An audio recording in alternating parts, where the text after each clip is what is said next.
आज की कहानी, प्रणाम का महत्व। महाभारत का युद्ध चल रहा था।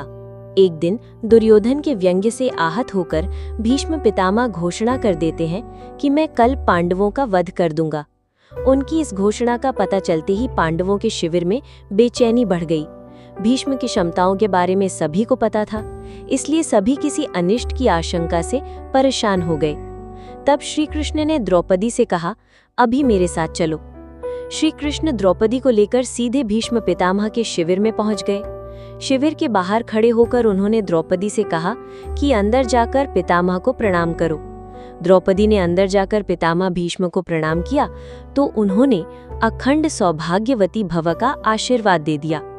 फिर उन्होंने द्रौपदी से पूछा कि वत्स, तुम इतनी रात में अकेली यहाँ कैसे आई हो? क्या तुमको श्री कृष्ण यहाँ लेकर आए हैं? तब द्रौपदी ने कहा कि हाँ, और वे कक्ष के बाहर खड़े हैं। तब भीष्म भी कक्ष के बाहर आ गए और दोनों ने एक दूसरे से प्रणाम किया।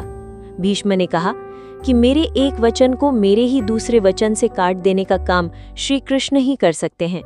शिविर से वापस लौटते समय श्री कृष्ण ने द्रौपदी से कहा कि तुम्हारे एक बार जाकर पितामह को प्रणाम करने से तुम्हारे पतियों को जीवन दान मिल गया है।